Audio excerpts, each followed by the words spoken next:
Hello नमस्कार, राधे राधे, जय श्री कृष्णा। आपका सभी का स्वागत है ट्रेडिंग चैनल पर। ट्रेडिंग चैनल पे आपको एक ऐसी कहानी बताऊंगा जो जिम्स सर की है। जो जिम्स सर ने अपनी ट्रेडिंग स्किल कैसे सही की थी और अपनी ट्रेडिंग में कैसे सुधार किया था। वे हॉप ट्रेडिंग करते थे, यानी कि अब वे अपनी ट्रेडिंग में क्या क्या सुधार किया था। यानी एक व्यापारी कैसे लाखों रुपये कमाता है और एक व्यापारी लाखों रुपये कमाता है और सब कुछ खो देता है। यानी $1 मिलियन खोने से मैंने सब कुछ सीख लिया। एक सबक, खराब बिजनेस भी था, यह बुरी सोच भी थी। जिम्स एक अमीर नहीं था, अपने तरीके से काम किया और खूब पैसा कमाने लगे और सफलता, आत्मविश्वास अधिक जानने के लिए विवरण की जांच करने लगे थे। यह असफल नहीं हो सकता और जब तक हार गया तो उसने 2 गुना दाव लगा दिया, घाटा बड़ा हो गया। जिम्स के लक्षण थे। जिम्स ने अपने में था, यह सही होने के बारे में था। जिम्स हार गया, जिम्स धन हार गया, जीवन शैली हार गया, प्रतिष्ठा हार गया। अधिकांश मानना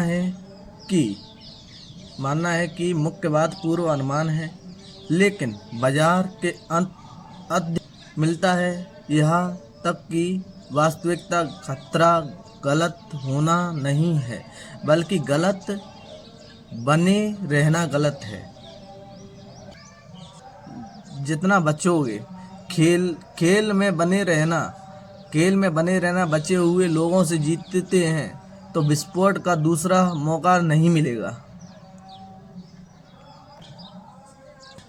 जिम्स उसने अपने आत्म मूल्य को अपने व्यापार से जोड़ दिया। हर नुकसान को व्यक्तिगत लगा। उसने सिर्फ पैसा ही नहीं खोया बल्कि अपनी पहचान भी खो दी। जिम्स सर की गलतियां, उन्होंने नाव को पक्ष में वास्तविकता को नज़रअंदाज कर दिया था। इसके कारण उन्हें बहुत बड़ा घाटा हुआ। उन्होंने अपनी भावनाओं में बहकर उन्होंने बहुत बड़ा घाटा कर दिया। बहुत बड़ी गलतियां जिम्स सर ने। उसे उम्मीद थी कि बाजार वापस आएगा और घाटे को कम करने की बजाय उसे 2 गुना लगा दिया। उम्मीद उनकी रणनीति बन गई और यह विफल हो गए।